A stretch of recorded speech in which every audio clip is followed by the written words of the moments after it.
안녕하십니까. 신규 비즈니스 프로젝트 과정의 사전 과정으로 아이디어 발굴을 위한 가이드를 말씀드리도록 하겠습니다. 저는 드리머스 컨설팅의 김대희 대표입니다.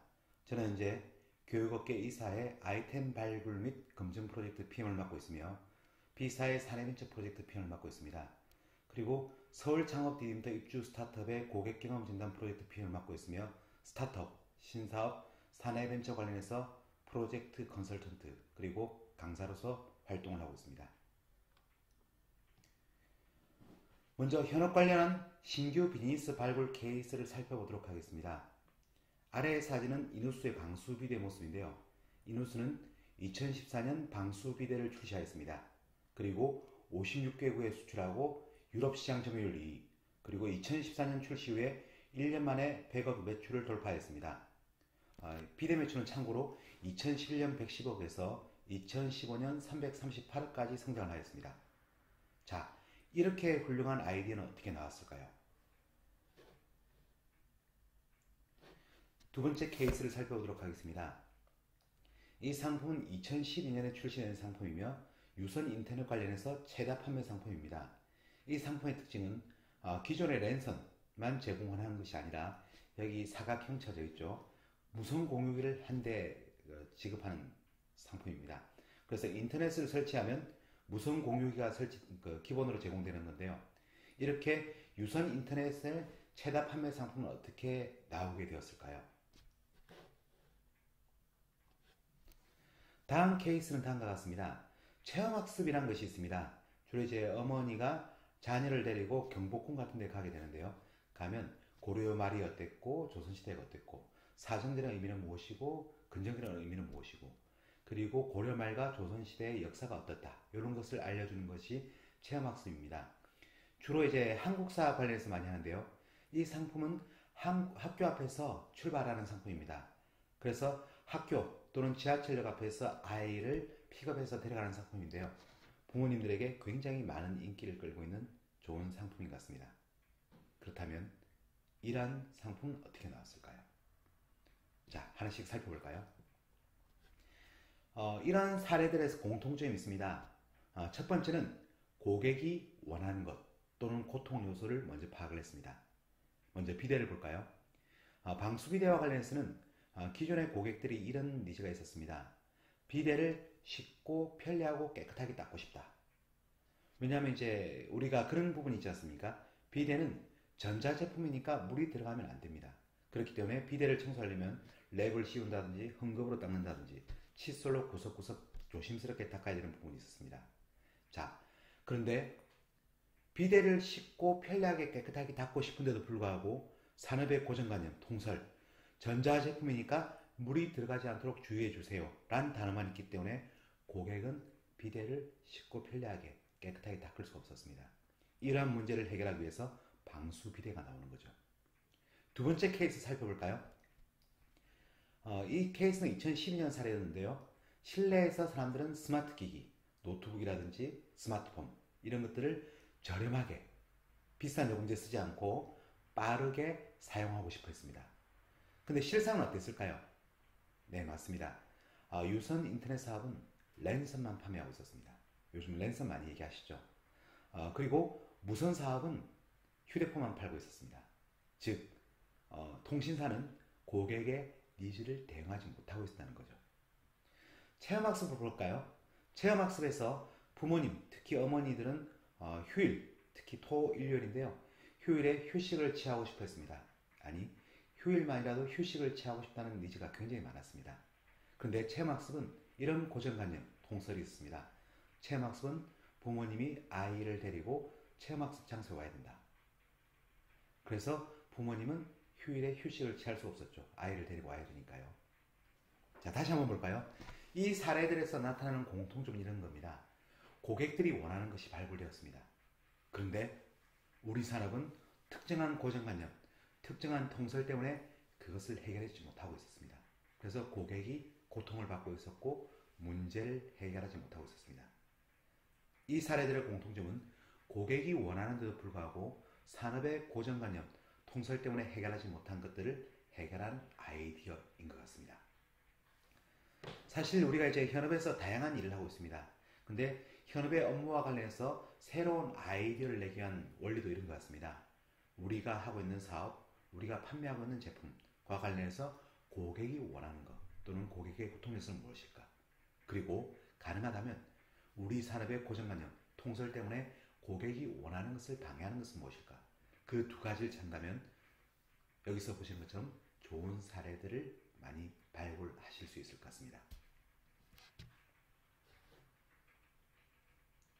자, 구체적으로 살펴볼까요? 이러한 아이디어들은 어떻게 발굴되었을까요? 첫 번째, 직접 경험을 통해 고객의 문제를 발견하게 되었습니다. 방수 비데의 경우 아이디어 발굴하신 분이 집에서 비데를 청소하고 있었다고 합니다. 근데 비데를 청소하려면 물이 들어가지 않게 랩을 씌우거나 비닐을 씌워야 됐다고 합니다.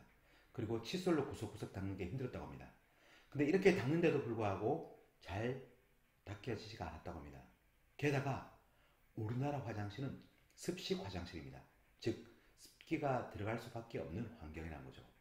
그런데 기업은 전자제품이니까 물이 들어가지 않도록 주의해 주세요라는 단어만 쓰고 있습니다. 그래서 고객은 자기의 직접 경험을 통해서 문제를 발굴하고 이러한 통설, 고정관념을 해결하기 위한 아이디어를 발굴하게 되었습니다. 두 번째 사례를 볼까요? 이 두 번째 사례는 고객의 일기와 인터뷰를 통해서 고객의 문제를 발굴한 케이스입니다. 유선 인터넷 사업은 고객의 문제를 발굴하고 새로운 아이디어를 얻기 위해서 고객들한테 일기를 쓰겠습니다. 그리고 고객들 만나서 유선 인터넷과 관련한 경험에 대해 인터뷰를 하였습니다. 그리고 그 결과 다음과 같은 케이스를 발견하게 되었습니다. 첫 번째는 휴대폰을 구매했는데요. 부모님이 요금이 많이 나올까봐 본인 집에 있는 무선 공유기를 설치해드리는 고객을 발견했습니다. 그리고 본인은 무선 공유기가 없으니까 노트북을 쓸 수가 없고 스마트폰을 제대로 쓸 수가 없죠. 그래서 다시 부모님 댁에 설치했던 무선 공유기를 가져오는 고객을 발견했습니다. 그리고 무선 공유기가 없어서 노트북을 길게 랜선을 뽑아서 연결해 쓰는 고객을 발견했습니다. 그리고 고객들의 일기를 통해서 고객들이 와이파이가 되는 카페를 좋아한다는 사실을 알게 되었습니다. 그런데 산업은 이렇게 하고 있었습니다. 무선 사업은 휴대폰만을 판매하고 있었고요. 유선 인터넷 사업은 랜선만을 판매하고 있었습니다. 정작 고객이 원하는 것은 무선 와이파이를 쓰는 것인데요. 이래서 고객의 문제를 발굴하고 아이디어를 내게 되었습니다. 세 번째 케이스 볼까요? 이 케이스는 고객을 관찰하고 고객과의 인터뷰를 통해서 고객의 문제를 발굴한 케이스입니다. 체험학습 사업에서는 고객들, 그러니까 아이들과 부모님을 관찰하고 있는데요. 자녀들이 체험학습을 하는 동안 부모님들은 인근의 카페에서 쉬고 계시는 분들이 많았습니다. 고객들을 인터뷰했을 때 그런 말씀들을 많이 해주셨어요. 휴일만이라도 휴식을 취하고 싶다. 체험학습은 중요하긴 합니다. 자녀들에게 굉장히 중요하죠. 그런데 체험학습을 하게 되면 아침에 출발해서 올 때까지 하루를 온전하게 소비하게 되어서 좀 힘들다라는 의견들이 많았습니다. 그런데 산업에서는 체험학습은 부모가 아이를 체험장소에 데려가는 것이다 라는 고정관념을 가지고 있었죠. 그래서 고객의 문제를 발굴하고 고정관념을 해결하기 위해서 집 근처 지하철역이라든지 학교에서 출발하는 체험학습 상품이 나오게 되었습니다. 자, 이러한 사례들을 통해서 우리는 성공적인 프로젝트 발굴을 위한 질문이 크게 두 가지인 것을 알 수 있을 것 같습니다. 첫 번째, 우리가 가져야 될 질문은 우리 제품, 우리 서비스와 관련해서 고객의 문제는 무엇일까? 고객은 무엇을 원할까? 고객은 우리 제품 서비스와 관련해서 어떠한 고통을 겪고 있는가를 알아내시는 게 중요할 것 같습니다. 지금 아마 이제 아이디어를 내셔야 될 건데요.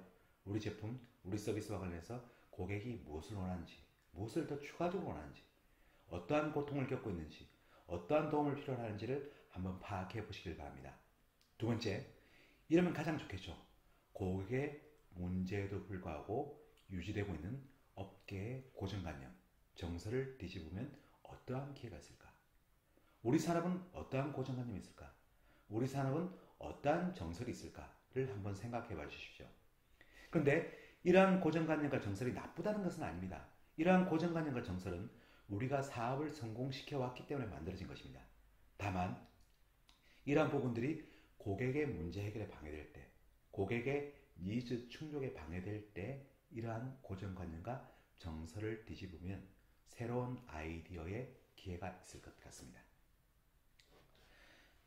그래서 이러한 성공적인 프로젝트 발굴을 위해서 렌즈를 쓰게 되는데요. 제가 사실 얘기했던 건 두 가지입니다. 커스터머 인사이트와 오소독시 인사이트. 커스터머 인사이트는 고객의 생활 환경에 대한 이해입니다. 고객이 어떻게 살고 있는지, 고객이 어떠한 환경 속에서 생활하고 있는지. 가령 예를 들어 우리가 특정한 제품에 대한 아이디어를 냈습니다. 예를 들어 식물 재배기라고 가정을 해보도록 하겠습니다. 그래서 식물 재배기를 고객의 싱크대에 올려놓는다는 아이디어를 냈다고 가정해 보겠습니다. 근데 고객의 싱크대를 봤더니 식물 재배기가 올라갈 공간이 없을 수도 있습니다. 그렇다면 그 고객들에 대해서는 식물 재배기를 판매할 수 없습니다. 그래서 고객이 어떻게 살고 있는지를 알아야 되고요. 두 번째, 조금 전까지 계속 말했던 거죠.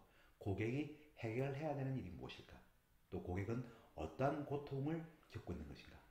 세 번째, 고객의 상태에 대해서 공감할 수 있어야 됩니다.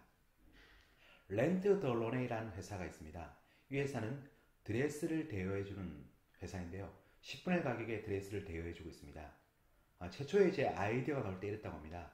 여동생이 찾아와서 파티에 입고 갈 드레스를 빌려가고 싶다라고 했다고 합니다. 그래서 옷을 빌려가라고 했더니 여동생이 옷장문을 열고 이렇게 말했다고 합니다. 어떻게 말했을까요? 입을 옷이 없네. 그래서 이 사람도, 창업자도, 맞아, 나도 항상 입을 옷이 없었어 라는 생각을 하게 되었습니다. 즉 동생의 문제에 공감을 하게 된 거죠. 그리고 드레스를 대여하는 사업을 하게 되었고요. 2016년 기준 1억 달러의 매출을 했습니다. 즉 고객의 문제에 대해서 공감할 수 있어야 되는 겁니다. 그래서 이런 부분을 합쳐서 우리는 커스터머 인사이트라는 렌즈로 보고 있습니다. 두 번째, 고객을 리서치하다 보면 산업이 가지고 있는 고정관념을 파악할 수 있습니다. 사실은 이제 리서치하다 보면 고객도 고정관념을 가지고 있는 경우가 많습니다. 이러한 것들을 우리는 오소독시 인사이트라고 합니다. 이 두 가지를 발굴하는 게 우선이고요. 특히 중요한 게 커스터머 인사이트인데요. 커스터머 인사이트 발굴을 위해서는 다음과 같은 툴들을 사용할 수 있습니다. 이러한 툴들은 저희가 본 교육과정에서 자세하게 말씀드릴 수 있을 건데요. 첫 번째는 SNS 리서치입니다. 우리 대학생들 같은 경우는 에브리타임 많이 쓰시는 것 같습니다. 성인분들 같은 경우는 네이버 카페 많이 이용하실 건데요. 이러한 SNS를 활용해서 고객의 경험을 확인하고 분석할 수 있습니다. 가령 예를 들어 비대와 관련한 문제다. 그럼 비대라는 단어를 SNS에서 검색해서 이와 관련해서 고객이 어떠한 것을 원하는지, 어떠한 문제를 해결하고 싶어 하는지, 어떠한 고통을 겪고 있는지를 알 수 있을 것입니다. 가령 예를 들어 허리 통증이라고 한다면 이와 관련해서 고객의 문제를 SNS 검색을 통해서 알 수 있을 것입니다. 고객 경험 인터뷰는 고객을 만나서 특정한 경험을 물어보는 것인데요.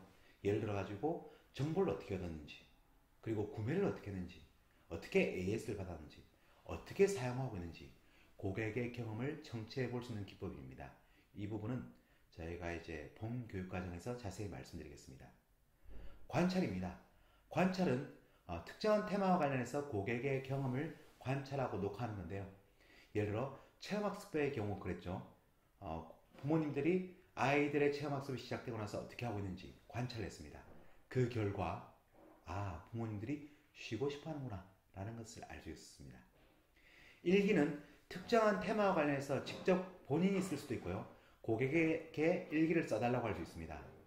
이제 일기를 보면 저희 아까 유선 인터넷 관련해서 일기 사례 보셨는데요. 고객들이 와이파이가 되는 카페를 찾아다니는구나. 고객들이 휴대폰을 사고 요금이 많이 나올까봐 자기 집에 있는 무선 공유기를 부모님 댁에 설치하는구나. 고객이 무선 공유기가 없어서 긴 렌즈를 연결해서 노트북을 쓰는구나 라는 것들을 알 수 있습니다. 직접 체험은 내가 고객의 입장이 되어서 한번 체험해 보는 겁니다. 우리 조금 전에 이제 여러 가지 사례들을 살펴봤는데요. 사실 많은 아이디어들은 내가 고객의 입장이 되어서 직접 체험함으로써 알 수 있는 것들이 많습니다. 특히 직접 체험과 관련해서 고객 경험 인터뷰와 관련해서 다음과 같은 툴을 한번 적용해 보시기를 권장드리고 싶습니다. 고객 여정 지도인데요. 고객 여정 지도는 고객이 기업의 비즈니스에 참여해서 겪는 과정, 고객 여정 지도를 그림으로써 우리 제품 서비스를 통해서 고객이 어떤 경험을 하는지, 어떤 것을 더 낫게 할 수 있는지, 고객을 기쁘게 해줄 수 있는 것이 무엇인지에 대한 통찰을 얻을 수 있습니다. 가령 체험학습의 경우를 살펴보겠습니다. 고객의 여정은 다음과 같습니다. 엄마들이 주변 엄마들로부터 초등학교 3학년이 되면 체험학습을 해야 된다는 필요성을 인지하게 됩니다. 그래서 업체 홈페이지를 탐색하고 박물관 홈페이지에서 정보를 검색하게 됩니다. 그리고 일회성 상품인 단기 상품을 구매하고요. 그 상품을 해보고 좋으면 6개월, 12개월짜리 장기 상품을 구매하게 됩니다. 월 1회씩 하게 되는 거죠. 그리고 체험학습 가기 전에 사전 준비를 합니다. 예를 들어 세종 이야기를 간다면 세종대왕과 관련한 자료를 보게 된다든지 책을 본다든지 해서 사전 학습을 유도하게 됩니다. 그리고 학습 장소로 이동하는 중에도 교육을 하게 되겠죠. 그리고 체험학습을 직접 아이가 이용하게 됩니다. 아이의 학습 태도 관찰하게 되고요. 그리고 아이에게 배운 것을 물어보고 워크시트를 활용해서 사학습을 진행하게 됩니다. 이것이 고객 여정이고요. 터치 포인트는 이러한 고객 여정의 가운데 고객이 기업과 만나는 접점입니다. 예를 들어 홈페이지를 만날 거고요. 결제 정보를 만나게 될 거고요. 선생님을 만나게 될 겁니다. 물론 교재도 만나게 되겠죠. 고객의 감정은 이러한 고객 여정을 겪으면서 고객이 어떠한 감정을 겪게 되는가입니다. 좋은 감정, 나쁜 감정, 그리고 보통의 감정을 느낄 수 있겠죠. 네, 사전 준비 밑에 보니까 휴일날 쉬지도 못하고 아이를 데려오는 부분, 이 부분에 대해서 고객이 슬퍼하는 부분이 보이네요. 고객의 요구는 휴식입니다. 네, 이러한 하나하나의 활동에 대해서 고객이 원하는 것이 무엇일까? 고객 요구사항을 파악할 수 있을 것이고요. 이 가운데 불만족 사항을 파악할 수 있을 것 같습니다. 여기 보니까 휴식 밑에 이런 게 있네요. 체험 장소에 아이를 데리고 가야 된다. 네, 이러한 문제를 해결하기 위해서 집 근처 학교, 집 근처 지하철역에서 아이를 데리고 오는 서비스가 나오게 된 것이죠. 자, 직접 경험을 통해서 여러분이 고객의 여정 지도를 만들 수 있을 거고요. 물론 당연하게 우리 제품이나 서비스와 관련된 부분일 겁니다. 그리고 고객에 대해서 인터뷰를 해보게 되겠죠. 어떻게 인지하셨나요? 정보는 어떻게 검색하셨나요? 구매는 어떻게 하셨나요? 사전에 어떻게 준비하셨나요? 체험학습 하는 동안 어떻게 하셨나요? 끝나고 나서 무엇을 하셨나요? 와 같은 경험에 대한 인터뷰를 통해서 이러한 고객 경험 지도, 여정 지도를 만들 수도 있을 것 같습니다. 자, 고객 여정 지도를 만드는 이유는 명확하죠. 고객이 무엇을 원하는지, 고객의 불만족 사항이 무엇인지를 파악하기 위한 목적이었던 것 같습니다. 자, 이러한 활동을 통해서 우리는 분석 결과를 정리할 수 있을 것 같습니다. 우리 숭화하시는 선생님께서 직접 경험을 하실 수도 있을 거고요. 고객의 경험에 대해서 인터뷰할 수도 있을 거고요. 관찰할 수 있을 거고요. 우리의 제품, 상품, 서비스와 관련해서 일기를 쓸 수도 있을 겁니다. 이를 통해서 고객이 원하는 것을 여기 커스터머 인사이트欄에 쭉 적어 주십시오. 그리고 고객 리서치 과정을 통해서 우리가 알게 된 고정관념, 정설, 통설 등을 오른쪽 오소독시 인사이트 부분에 적어 주십시오. 그러면 우리는 아이디어를 어느 정도 발굴할 준비가 되신 것입니다. 자, 아이디어는 어떻게 발굴하느냐면요. 여기서 중요한 것은 본인의 인사이트가 굉장히 중요합니다. 인사이트라고 하니까 약간 거창한데요. 지식이나 경험이 중요하고요. 우리가 직접 경험 또는 고객 관찰, 일기, 그리고 고객의 경험을 물어봤던 것에서 알게 된 커스터머 인사이트, 그리고 우리가 알게 된 고정관념, 이 두 가지를 충돌시켜 주십시오. 충돌시키면 아이디어가 1, 2, 3, 4, 5, 심지어 100개까지도 나올 수 있을 것 같습니다. 이렇게 해서 나온 아이디어를 평가해 볼 필요가 있습니다. 제일 좋은 것은 여기 노란색인데요. 3, 4 보면 고객의 니즈도 많고 우리가 회사가 수행할 역량도 높은 아이디어, 즉 고객이 많고 아이디어를 실행할 역량 있는 아이디어가 가장 좋을 것입니다. 그런데 만약에 고객의 니즈가 많지만 역량이 부족한 아이디어, 당장은 실행하기 힘들겠지만 실행해서 좋은 성과를 얻을 수 있는 아이디어입니다. 최근에 많은 기업들은 이러한 부분을 해결하기 위해서 타사 또는 외부 스타트업과 협업을 통해서 아이디어를 실행하는 것 같습니다. 그런데 1사분면과 4사분면, 즉 고객의 니즈가 적은 아이디어 같은 경우는 우리가 실행을 당장 하기는 어려울 것 같습니다. 네, 이상으로 이제 저희가 본과정 전에 아이디어에 대해서 어떻게 고민할 것인가에 대해서 가이드를 드리기 위한 강의를 진행했습니다. 저희가 별첨 자료를 하나 준비했는데요. 우리 직접 경험 또는 관찰, 일기, 그리고 고객에 대한 경험에 대한 인터뷰를 통해서 커스터머 인사이트, 오소독시 인사이트를 한번 정리해 보시고 아이디어를 사전에 검토해 주시길 바랍니다. 네, 이상으로 사전 강의를 마치도록 하겠습니다. 수고 많으셨습니다.